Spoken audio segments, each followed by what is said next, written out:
Hello, today we are going to be brewing coffee using an Aeropress with our favorite recipe here at Homegrounds. Now if you've done any searching on the internet for Aeropress recipes, you've probably come across the inverted method. We are going to be breaking down this method and discussing if it's actually worth it or not. So let's get brewing.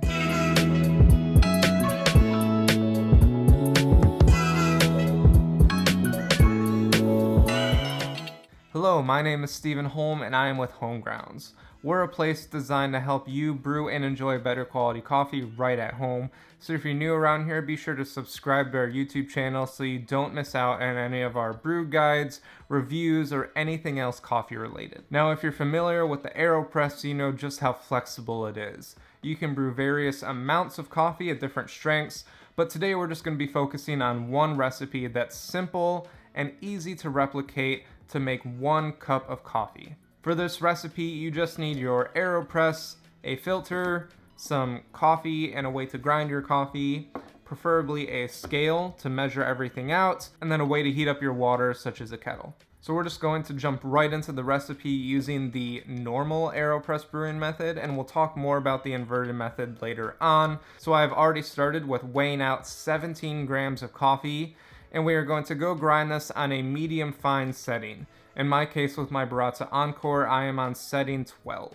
Alright, so I have my coffee ground, and I've also grabbed a kettle with water heated to just below boiling, ideally 195 to 205 degrees Fahrenheit. And we are going to start by preheating everything and pre-wetting this filter. Since Aeropress filters are so thin, they don't have much of a papery taste, but there is something, so it doesn't hurt to just pre-wet it anyways. So I just assembled the whole thing, set it on top of my mug, and pour some water through there, making sure to get the sides nice and heated up, just so we preheat the entire system so we're not losing any heat throughout the brewing process. That's fun.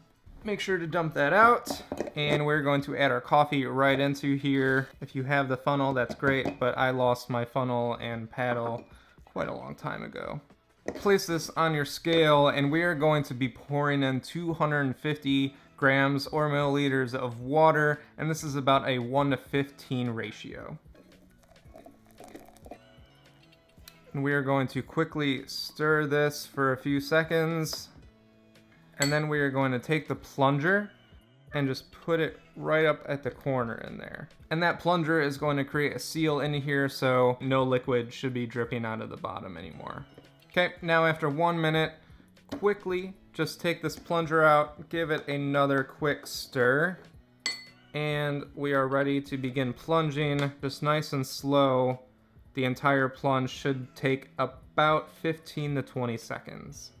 And once you hear hissing, you're done. Great thing about this recipe is it's really simple. It makes 1 nice cup of coffee and it's ready to drink. No need to worry about diluting it or anything like that. Alright, so I've quickly rinsed off the Aeropress so I can talk about the inverted method.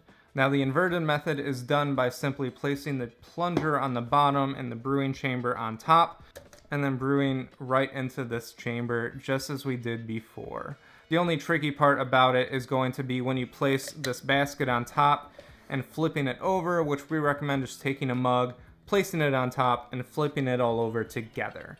Now the reasoning behind the inverted method is easy to understand. When you brew the normal method into a glass vessel, you can see that as soon as we begin pouring water into the brewing chamber, coffee is dripping out of the bottom of the brewer until we place the plunger on top, creating a suction.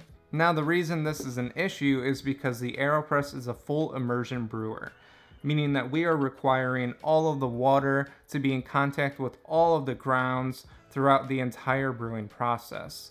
And if we're having coffee dripping out of the bottom before we're actually done, that liquid is going to be very weak, while the rest of the coffee that we plunge out at the end is going to be at our optimal brewing strength. The recipe for the inverted method is going to be the exact same that I showed for the normal method. This method is great because it's just as easy as before. The only tricky part is going to be flipping it over, and the only thing you have to be careful of is that you never pull up on the brewing chamber while you're brewing, because then all of that hot water and grounds will spill out everywhere and possibly burn your hand, which I have learned the hard way. And that is it. Like I said earlier, there are so many great recipes using an Aeropress, so if you have a personal favorite, let us know in the comments down below. We'd love to hear them. Thank you so much for watching this video, and as always, happy brewing.